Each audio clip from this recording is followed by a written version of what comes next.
Asante. Basi leo hii tunaenda kujifunza somo la maadili, somo kutoka kwenye Biblia.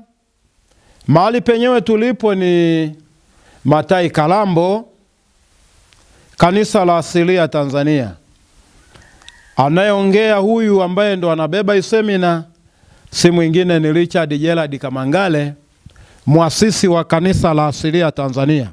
Na hapa ndo makao makuu penyewe panapotoka haya mambo. Basi ndugu msikilizaji, uweze kufuatana na mimi katika haya masomo, kwa sababu hakuna kilichopo bila kuwekwa na Mungu. Somo letu la kwanza la leo ni maadili. Somo kubwa ni maadili. Maadili yanahitajika sana, na maadili ndo utakatifu. Tunaanza na kitabu cha Mwanzo sura ya 2, ule mstari ni wa 17 hadi 25. Wewe mtu mwenye kujisomea ufuatane na mimi. Kwa ufupi nitakuelezea vitu vilivyo. Biblia, wakati Mungu ndo ameweza kuumba vitu vyote, hakusahau akamuumba na mtu mmoja anaitwa Adamu, akampa utaratibu, akasema kwa matunda ya bustani hii usile tunda la mti wa katikati, ukila utaweza kufa. Tunaangalia huyu bwana aliendelea kuishi salama muda mrefu tu.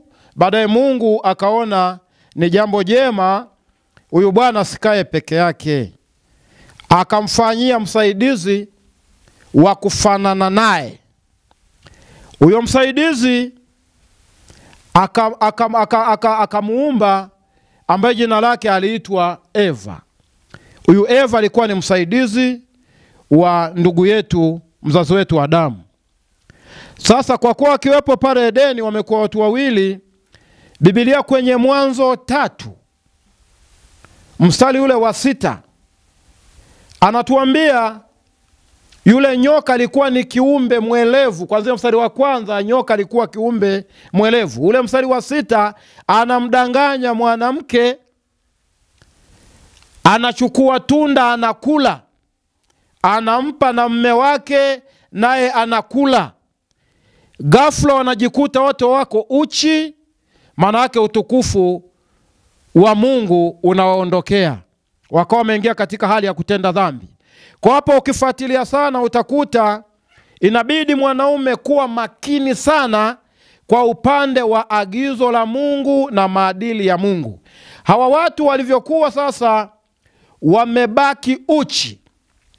Mstari ule wa 21 ile Mwanzo 3, Mungu alivyotembea akaona hawa watu wamejificha na wako uchi. Mungu hakupenda kuwaona viumbe wake wako uchi. Biblia inasema akawatengenezea mavazi ya ngozi akawavika. Maana aibu ya Mungu, Mungu hakupenda kwamba aibu yake iendelee kuonekana. Kwa hiyo ndugu unayenisikiliza, mavazi na kusalisha ni vitu vinavyoenda pamoja. Ninapozungumza namna hii, maana yake nasimama kama kusalisha, kuelekeza uelekeo na utaratibu wa kimungu. Biblia inatuambia kwenye Timotheo wa kwanza ile sura ya 2 ule mstari wa 9 anasema mwanamke na avae mavazi ya kujistili pamoja na adabu nzuri. Mavazi ya kujistili ni yale yanayoficha aibu maumbile ya Mungu. Mungu hafurahi kitendo cha kwamba wanawake wanakuwa wanavaa mavazi ya aibu. Kwa mfano, kuna kuvaa mipasuo, ile ni aibu. Kuna kuvaa nguo za kubana mpaka nguo ya ndani inakuwa inaonekana, ile ni aibu. Kuna kuvaa vimini, vitu vya ajabu ajabu. Biblia inasema ile ni aibu, kwa sababu yale maumbile ni ya Mungu. Kwa Mungu anaona sio jema huyu binadamu awe anatembea uchi. Ndio maana alimtengenezea nguo za ngozi kama mavazi, ili asitili uchi wake awe salama. Ukija kwenye upande wa kusalisha, Kwa kuwa hii dunia imelishwa vitu ambavyo Mungu alivizuia, ile mamlaka imeenda kinyume. Ule mstari wa 8 kwenye Timotheo wa pili, Timotheo wa kwanza ile sura ya 2, huu mstari wa 8 anasema, wanaume wasalishe kila mahali, huku wakiinua mikono yao iliyotakata, pasipo hasira wala majadiliano, akiwa na maana kwamba aliyepewa agizo la kuabudisha na kusalisha kumwinua Mungu ni mwanaume, sio mwanamke. Sasa kwa maporomoko ya maadili, somo hili ni la maadili. Maporomoko ya maadili yanamfanya mwanamke avae mavazi ya aibu, mwanaume mwenyewe awe na mavazi ya aibu, mitindo ya aibu, ikiwa ni pamoja na unakuta kuna kunyoa manywele ovyo ovyo kwa watu wasiokuwa na uelekeo. Hata wachungaji walikadhalika, anakuwa ni mchungaji ana kiduku, amenyoa kiduku, yani ni mtu asiyeeleweka. Ni kwa sababu hana maadili. Ukija ukiona wanawake wanavaa ovyo ovyo, ni kwa sababu hawana maadili. Wanawake leo wanapewa nafasi ya kwamba wao wanakuwa wachungaji, wakati sivyo. Wanaostahili kusalisha ni wanaume. Nayo ni maporomoko ya maadili, mpaka yanamfanya mwanamke anashika ile nafasi ambayo Mungu hakuweza kuiagiza. Ni sawa na pale Edeni, mwanamke anakula tunda ambalo hakuzungumza na Mungu, yale maagizo yalikuwa ni ya Adamu, lakini anachukua yeye hiyo nafasi. Ni kwa ajili ya maporomoko ya maadili. Wanaume lazima tuangalie kukava sehemu zetu, ili shetani asiwatumie wake zetu kuweza kutuvuruga na tukawa wenye kutenda dhambi. Pia tukiangalia swala la mavazi, Kumbukumbu la Torati 22 ule mstari wa 5, anasema wanaume wasivae mavazi ya wapasayo wanawake. Kadhalika wanawake wasivae mavazi ya wapasayo wanaume. Watendao jambo hilo ni chukizo kwa Bwana Mungu wetu. Ili ujue kwamba maadili yameporomoka na wanaume tunashindwa kusimamia sehemu zetu. Wanawake wanavaa masuruali, hatuoni hata shida yoyote. Sasa hapo ndipo tunamchukiza Bwana Mungu wetu. Na kama Mungu atachukizwa, salama yetu inakuwa wapi? Ingia kuna kabila fulani unakuta wanaume wanavaa masketi, wanavaa vitenge vya wanawake na vitambaa bila hata kujali jambo lolote. Sasa kazi ya makuhani tunafanyaje? Kazi ya manabii tunafanyaje? Ni kuleta ujumbe wa moja kwa moja kwamba hii ingestahili kwamba mwanamke avae mavazi yake na mwanaume avae mavazi yake, ili tusiweze kumchukiza Bwana Mungu wetu ambaye ndiye mwema. Kadhalika ukiangalia kitabu cha Efeso sura ya 5 mstari wa 22 hadi 24, anasema wanawake na wawatii waume zao kwa kila jambo, na wanaume wawapende wake zao. Sasa jambo kama hili wanaposema kwa kila jambo, kwa nini wanawake hawataki kuwa chini ya wanaume? Ni kwa sababu ya maporomoko ya maadili. Watu ibada wanafanya, lakini wako kinyume. Kwa mfano, hebu chukulia, aliyeruhusu wanawake kuwa wachungaji na maaskofu ni nani kama sio Ibilisi?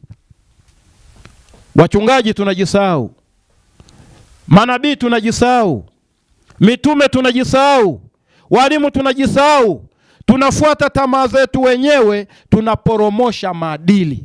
Mimi ningependa kusema sasa kama muasisi ni kwamba popote pale mwanamke amtii mume wake na ajipambe kwa mapambo mazuri ambayo Biblia inaruhusu, sio ambayo Biblia inakataa, na mwanaume asalishe mahali popote, ili tuache kumkosea Mungu, kwa sababu hayo sio maadili. Kubadilishana nafasi sio maadili. Maadili kawaida, kila mwanamke ashika nafasi yake na mwanaume ashika nafasi yake. Mwanamke ni mtii na mwanaume ni yule mwenye kupenda. Jambo hili litendeke, kwa uzuri na kwa utaratibu. Kila mtu ashike nafasi yake, tusiwe tunamkosea Mwenyezi Mungu. Hilo somo ni somo la kwanza kwa habari ya mambo ya kanisa, na kanisa lizingatie hivyo, lishike hayo maneno ili Mungu aweze kutusaidia. Sehemu ya pili, somo letu linahusu hasara za kukosa maadili. Tunapokuwa kinyume na maadili, kuna hasara zinazopatikana. Kwa mfano, wanawake wanapoamka alfajiri na mapema kutafuta maisha, waende huku na huku na kule, alfajiri na mapema wameondoka, hawapo. Badala yake ilikuwa inastahili mwanaume ndiye aamke asubuhi na mapema kutafuta riziki. Ndo maandiko yanavyotuelekeza. Kwa mfano, watoto wa miaka 0 mpaka 10 wanakuwa na shida. Hebu angalia, anapokuwa mama yake ndo ameamka ule muda na hayupo. Wale watoto wanapoamka wao asubuhi, hakuna mama yao, hawa ndio wanaoenda kula vyakula jalalani, maana hakuna naye wasimamia. Kitabu cha Tito kinatuambia hivi. Tito 2 mstari wa 1 hadi wa 5. Anasema, wewe nena maneno ya pasayo mafundisho, ikiwa ni miongoni na kwamba wanawake wale wazee wawatie wanawake vijana akili, ili wanawake wajue namna ya kutunza nyumba zao, kufanya kazi nyumbani mwao, na kuwalea watoto, na kuwatii waume zao, kusudi kanisa la Mungu lisitukanwe. Mwanamke asipokuwepo kwenye mazingira, watoto wako jalalani, wageni wakifika hakuna mtu, nyumbani pako chakali, wao ni kama ndo watafutaji, kumbe ni kinyume na maandiko matakatifu. Sehemu moja Methali inatuambia mwanaume anafananishwa na merikebu izungukayo, na mwanamke mcha Bwana usifiwa marangoni pake mwenyewe, na moyo wa mumewe humfurahia, na hawezi kukosa mapato kwa mume wake. Kwa hiyo ningependa kuzungumza jambo hili kwa maaskofu na wachungaji kama agizo. Wanawake watulie manyumbani, wafanye kazi za mashambani za kawaida kwa muda unaokubalika, wakati wao wanahakikisha kwamba familia imeenda shule, familia iko salama, familia inarudi saa ngapi, baba anarudi saa ngapi, ili watu waweze kwenda sawasawa na maadili ya Mungu. Hayo ni maagizo ya Mungu. Kwa mwanaume kutokwenda shughulini, kwenye shughuli maalumu, hasa vijana kwenye shughuli maalumu, kutegemea mwanamke akutafutia chakula, ni maporomoko ya maadili. Kama kanisa nazungumza jambo hili kwamba haifai na isifae na isiendelee kuwepo. Ukiangalia swala la kimavazi pia, miaka 16 mpaka 70 na kwenda kufa huko, wanawake au na wanaume, hasa wanawake, wanavaa mavazi ya ajabu sana. Wanakuwa nusu uchi, haijalishi ana umri gani. Pia ukifuatilia hata wasomi wako maofisini wana nguo za ajabu sana. Ni maporomoko mabaya sana ya maadili. Ofisi yoyote ya serikali, pia taasisi yoyote hata binafsi, mpaka makanisa, tuangalie mavazi yanayotokea. Kwa sababu utamaduni wetu hasa wa Kristo wa Tanzania ni kuvaa mavazi ya kujisitili. Yani kuangalia hasara ya kukosa maadili. Biblia inasema mwana mwenye hekima humfurahisha babaye, bali mwana mpumbavu ni mzigo wa mama yake. Kwa nini mama apewe mtoto mpumbavu? Maana yake watoto wana tabia ya kuwasikiliza mama zao kuliko baba zao. Na hayo ni maporomoko makubwa ya maadili. Nisikilize kijana, popote pale ulipo, uwe binti, uwe kijana wa kiume, kwamba ni wajibu wako kumsikiliza baba kwanza. Maana baba ndiye anayembeba mama.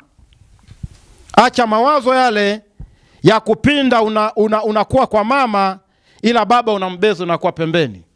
Hayo yatakuwa ni maporomoko ya maadili ambayo haifai kabisa. Natoa ushauri wangu kwamba kijana yote unaoingia ibadani, wachungaji, walimu, fundisheni watu maneno ya Mungu. Msifundishe propaganda ili tuweze kuponya kizazi hiki na kile kijacho. Kwa sababu mzigo wa mtoto mpumbavu ukiwa ni wa mama, sasa huyo mama ndo mke wako, ni shida kubwa sana. Tuliangalia vizuri. Pia Biblia inatuambia kwenye ile Mithali ya 19 mstari ule wa 13, asala ya kukosa maadili, mwana mpumbavu ni msiba kwa babaye. Kwa mtoto yote anaenda pasipo maadili, wanaokaa vijiweni bila mipango, wana kazi zao maalumu, wavuta bangi, wenda wazimu, machokola, watu wanaokaa mitaani ovyo ovyo, wanaovaa nguo za ovyo ovyo, Biblia inatuambia hao walishakufa, ni msiba kwa babake. Unaponisikiliza kwa namna hii, kazi yako mchungaji, popote pale ulipo, fundisha kanisa ipasavyo ili jamii iweze kuwa jamii safi na salama. Pale mwanzo imetuambia wazi kwamba watendao jambo la namna hii, wanaoporomosha maadili, ni chukizo kwa Bwana Mungu. Natamani kuona wale wanaoingiliana kimavazi wanaacha. Unapomkosea Mungu wako ni hasara. Mungu atakupiga, Mungu ana vipigo vingi. Na nchi sio angalia mambo kama hayo, ni hasara. Na nchi inaweza ikakuwa, kwa sababu nchi ni wananchi wenyewe. Kwa kuanzia mwanamke mwenye umri mkubwa mpaka mwenye umri mdogo, vaeni nguo zenu. Ile ni agizo kutoka kwa Mungu kama nabii wa Mungu, nisiyefumbia macho uovu, ninayesimulia maagizo ya unabii wa kwanza. Maana kanisa hili na imani hii inasimamia hekima na misingi ya mitume na manabii, kama Efeso 2 semavyo mstari wa 20. Ndiko tumejengewa huo msingi. Sasa baada ya hapo, somo letu la 3, kama unanisikiliza vizuri, kwa wachungaji wasio na maadili, inabidi waangalie. Kwa nini nasema kwa wachungaji wasio na maadili? Wanafundisha ukisasa. Hebu nibainisha jambo moja kwa moja kwenye Yakobo 1 mstari wa 27. Naomba ufuatane na mimi huko, utakuwa unapitia ikiwezekana. Anasema dini iliyo safi ni kwenda kuwatazama yatima na wajane katika dhiki zao, pia ikiwa na wagonjwa. Sasa unawatazamaje yatima, wajane na wagonjwa kwenye dhiki zao? Ni baada ya kwamba wewe mwenyewe unajitambua kwamba wewe ni kiongozi na msaada wa jamii. Sasa leo hii kagua kanisani kwako, yatima wapo, wajane wapo, wagonjwa wapo, lakini utakuta harambee inakuelekea wewe kwamba mchungaji upate changizo, wakutegemeze wewe mchungaji, wakati umo kanisani mwako kuna wajane kibao, hawana uwezo wote, watoto wao hawana uwezo. Unaangalia kuna wagonjwa wamepewa rufaa, hawana hela, wana maisha magumu, lakini unataka wewe upewe egemeo, upewe tegemezi, wakutegemeze wewe. Wagonjwa wapo. Sasa mimi ningeshauri kitu kimoja, kwamba wachungaji tuangalie, tusome maandiko na kufanya sawa na maandiko. Kwa ingekuwa ni bora, niseme hasa kwa wagonjwa wanaopata rufaa, nitaishauri serikali, Mungu akinijalia, kwa neno hili, kwamba kwa kuwa wanatoka huko manyumbani kwao na makanisani kwao, wanafika ofisi ya mkuu wa wilaya, ofisi ya mkurugenzi, kuomba kibali cha kuchangisha ile fedha ambayo itaweza kumkimu kwa yale magonjwa ambayo yanakuwa ameshampata, magonjwa sugu, na watu wanaanza kuchangia mitaani. Ingekuwa bora kwamba huyo mgonjwa anaweza kupatikana wa namna hiyo, aelekezwe kanisani moja kwa moja, kwa sababu wakati alikuwa mzima haja kukutana na hilo tatizo, alimtegemeza mchungaji, bado alitoa sadaka, ametoa mafungu ya 10, ameshiriki vibarua vingi, kazi nyingi za kanisa, lakini nafikia amepata shida hii, wanamtupia mitaani na kuitupia serikali. Kwa mtazamo wangu wa Biblia, hii sio kazi ya serikali, ni kazi ya kanisa husika. Kwa hiyo serikali, mimi niweze kushauri mgonjwa wa namna hii akipatikana, aulizwe mchungaji wake ni nani. Huyo mchungaji aitwe, apewe utaratibu, ambebe huyu kondoo, wakaingie huko kanisani, wamfanyie changizo, awe sawa na wengine. Maana Biblia ndicho inachoniambia kwenye Yakobo 1:27 kwamba dini iliyo safi inaangalia watu kama hawa, yatima na wajane na wagonjwa katika dhiki zao. Hiyo itakuwa sawa. Sasa mchungaji asiye na maadili, utakuta hata hapo unaweza ukakasirika. Kwa nini nasema una maadili mchungaji? Tutaangalia huko mbele utakuwa ulitokana na nini. Wakorinto wa kwanza sura ile ya 14 mstari wa 34 hadi 38. Maandiko yanasema, wanawake na wanyamaze katika kanisa. Kama hawakuelewa neno, wakawaulize waume zao nyumbani kwao. Akimaanisha kwamba Mungu kwa swala la ibada alishaweka mkataba na mwanaume. Ndio maana hapo mwanzo nimesema aliyewapa ruhusa wanawake kuwa wachungaji ni nani? Ni maporomoko ya maadili.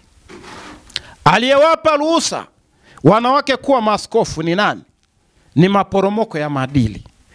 Kwa maagizo haya ya kimungu ni kwamba mwanamke hana kanisa. Kanisa la mwanamke ni mume wake, ili kuepusha migogoro, kwa sababu popote pale unapoona migogoro inazuka isiyo na sababu, pameporomoka maadili. Sasa tuweze tukaacha kwamba kwenye kizazi hiki maadili yaendelee kuporomoka. Tutayalinda maadili na tutaelekeza maadili. Kwa hiyo wachungaji, leeni wanawake kama waumini. Yule mwanamke ambaye umekabidhiwa na mwanaume kwamba nilelee huyu, mimi sijapata nafasi ya kufanya ibada hapo, hebu nilelee huyu, ili kusudi hata kitoka kanisana kirudi nyumbani kusiwe migogoro. Kwa sababu mwanamke sio kichwa hata siku moja. Biblia inasema atii kwa kila namna, na bado kama kuelewa jambo kanisani akamuulize mume wake nyumbani. Sasa kama mwanamke na ibada zake na mwanaume na ibada zake, huyu mwanamke anaenda kumuuliza nani? Na mwanaume anamwelekeza nani wakati wanafundishwa walikuwa wamepishana, kila mtu ana vyumba vyake? Huko ni kupasua ndoa za watu na kuharibu familia. Maadili hayapo. Watoto watashindwa wamfuate baba au wamfuate mama. Nazungumza hayo kwa uchungu, kwa sababu kanisa la leo wa Kristo ni uholela kabisa. Mnakosa kukaa kwenye misingi ya kimungu. Na ndio maana unaweza kukuta Ukristo huu sio Ukristo wa kimungu, ni Ukristo wa kizungu. Ebu inabidi muajiliwe na Mungu, muwe watumishi wa neno la Mungu, msiajiliwe na mzungu kuwa watumishi wa mzungu. Na nisema likiwa wazi kwa sababu hili linatuletea hasara sana. Hizi ni hasara, watu wanamalizana, ni hasara kubwa sana. Wachungaji muangalie hilo ili liweze kupata kibali mbele za Mungu. Timotheo wa kwanza ile sura ya 5 mstari wa 14 na 15 anasema wanawake vijana waolewe, wasimgeukie shetani. Ukisoma sana hapo utapaona palivyo. Wanawake vijana na waolewe. Sasa wachungaji, huenda hamna idadi ya kufahamu kwamba wanawake wako wangapi na wanastahili kuolewa. Ndio maana mmekuwa asilimia kubwa mkivuruga maono ya mabinti. Mwanamke anapokuwa ameolewa yuko chini ya mume wake, bado kuna mwingine hajaolewa. Kama kwenye idadi tunavyoona, sensa ilianza hata kipindi cha Yesu ilikuwepo. Wakati Maria na Yusufu ndo wamechumbiana, Biblia inatuambia ilitokea hesabu ya kwamba watu wahesabiwe, na Yusufu na mke wake walienda kwao Betlehemu ya Yuda kwenda kuhesabiwa. Kwa wanapohesabu wanagundua jinsia hii wako wangapi, jinsia ile wako wangapi. Kwa hesabu ya Watanzania na dunia kwa ujumla, mwanamke ni mwingi sana. Kwa nini mwanamke ni mwingi? Kila mtu yeyote anayefanya labda kufuga, nielewe vizuri, haweza kawa na madume mengi majike kidogo kwamba ndo atafuga. Sisi kama sisi wanadamu ni mifugo ya Mungu kama mifugo mingine. Mungu ndiye anayezalisha watu, sio sisi. Kwa Mungu kuweka wanawake kuwa wengi, anamaanisha kwamba adhalishe watu kuwa wengi, kama alivyosema kwenye kitabu cha Mwanzo kwamba zaeni mkaongezeke mkaijaze dunia na kuitisha. Hilo ni agizo la Mungu. Kwa hiyo tukiangalia kwenye ile Isaya, inatupa majibu. Isaya 4 mstari wa 1 inatupa majibu ili kwamba kila mwanamke aolewe. Sasa kama wanaume ni wachache, kila mwanamke anaolewaje?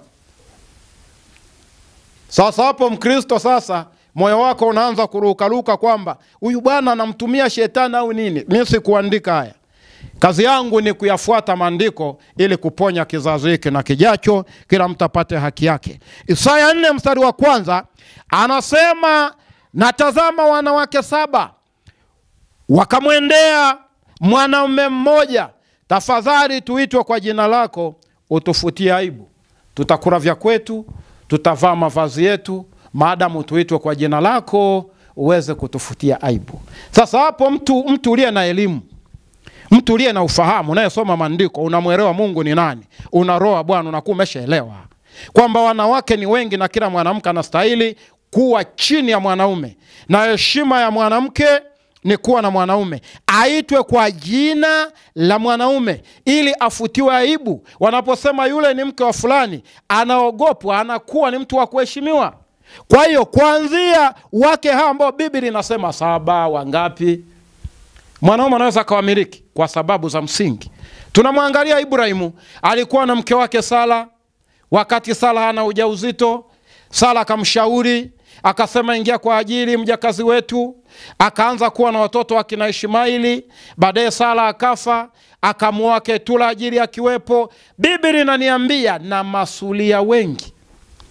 Ndio maana uzao wa Ibrahimu ni mkubwa, maana ulikuwa na wanawake.